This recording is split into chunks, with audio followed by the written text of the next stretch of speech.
Artlist.io.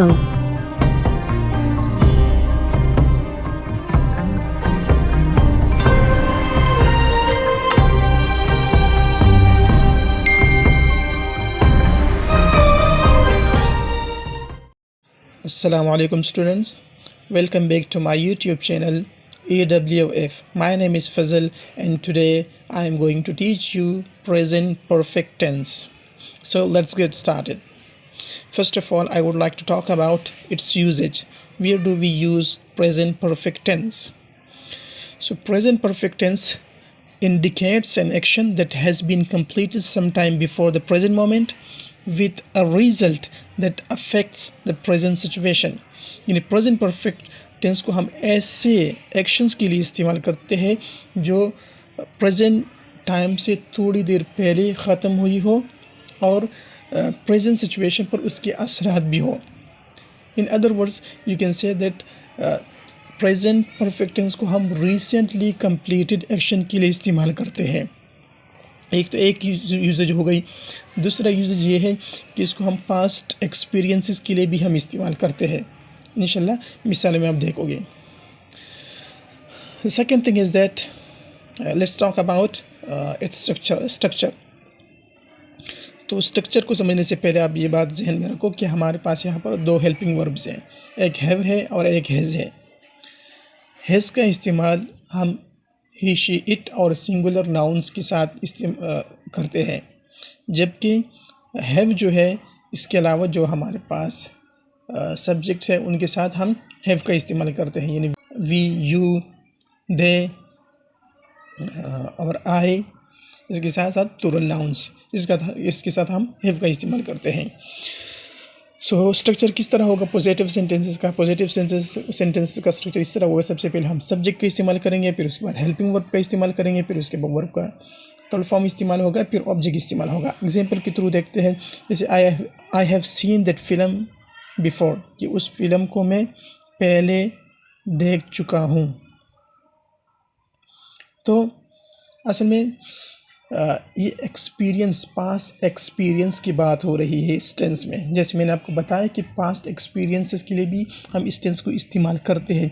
तो इसमें ये बताना चाहते हैं कि इस मूवी को देखने का एक्सपीरियंस मैं पहले हासिल कर चुका हूँ. दूसरी बात इससे है कि स्ट्रक्चर किस तरह यूज़ हुआ है.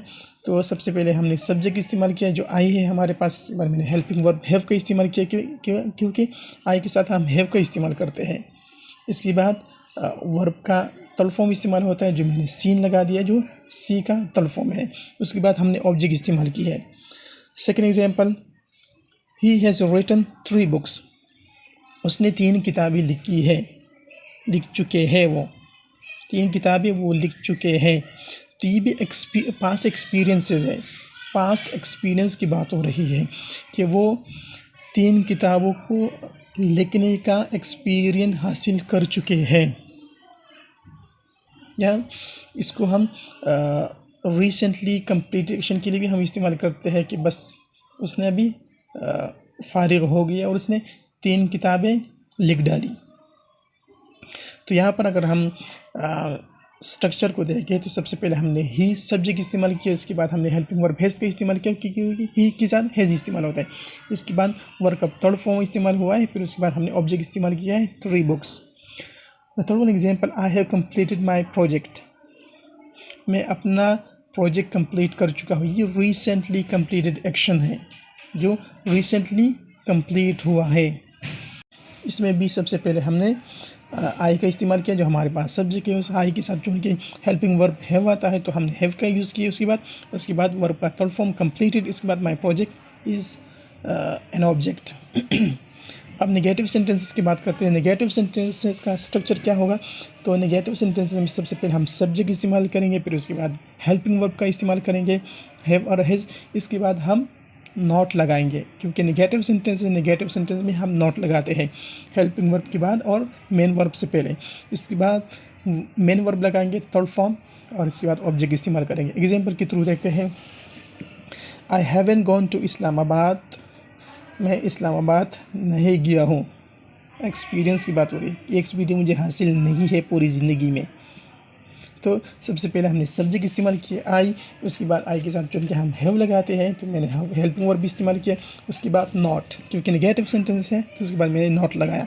उसके बाद वर्ब का थर्ड फॉर्म लगाया और उसके बाद ऑब्जेक्ट लगा दिया है। Second example, she has not switch on the fan, उसने पंखा ऑन नहीं किया है। तो यहाँ पर भी अगर देखें तो सबसे पहले हमने सब्जेक्ट इस्तेमाल किए शी, उसके बाद हेल्पिंग वर्ब हैज़ का इस्तेमाल किया, फिर उसके बाद नेगेटिव है तो नॉट इस्तेमाल किया, फिर वर्ब का थर्ड फॉर्म इस्तेमाल किया है स्विच्ड ऑन, फिर उसके बाद ऑब्जेक्ट इस्तेमाल किया है।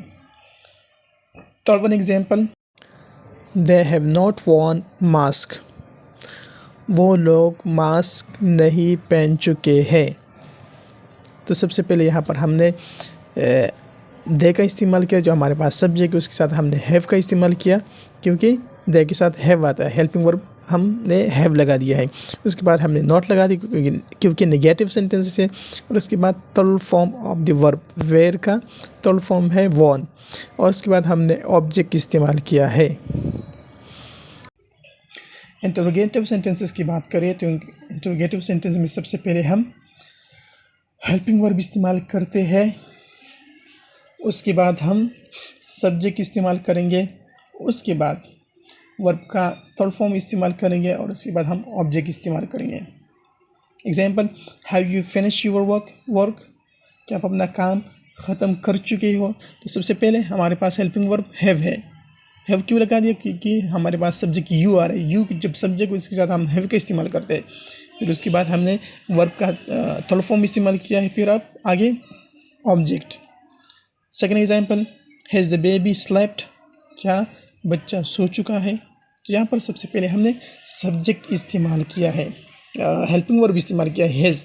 उसके बाद the baby is subject because baby is singular, तो इस वजह से मैंने हैज़ का इस्तेमाल किया है हेल्पिंग वर्ब। उसके बाद वर्ब का थर्ड फॉर्म यानी स्लेप्ट।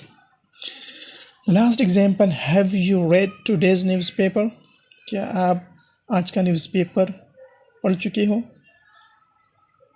तो इसमें भी सबसे पहले हमने हेल्पिंग वर्ब इस्तेमाल किया है हैव, उसके बाद सब्जेक्ट इस्तेमाल किया जो हमारे पास यू है, उसके बाद रेड जो थर्ड फॉर्म है, और उसके बाद हमने टुडेज न्यूज़पेपर, ये हमारे पास ऑब्जेक्ट है। अगर आप WH क्वेश्चन वाले इंटरोगेटिव सेंटेंस बनाना चाहो तो वेरी इजी, बस सिर्फ शुरू में WH क्वेश्चन लगा दो, इससे खुद ब खुद आपका WH क्वेश्चन वाला जुमला बन जाएगा। For example, why have you worn mask, आपने मास्क क्यों पहनी है।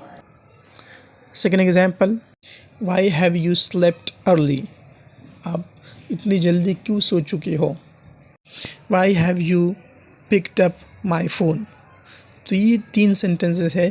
इसमें सबसे पहले हमने WH क्वेश्चन का इस्तेमाल किया, फिर उसके बाद हेल्पिंग वर्ब का इस्तेमाल किया है जो हमारे पास हैव हैज़ है। उसके बाद हमने हेल्पिंग वर्ब के बाद चूँकि हम सब्जेक्ट इस्तेमाल करते हैं तो सब्जेक्ट इस्तेमाल किया, फिर उसके बाद मैंने मेन वर्ब इस्तेमाल किया जो थर्ड फॉर्म है, फिर उसके बाद मैंने ऑब्जेक्ट इस्तेमाल किया।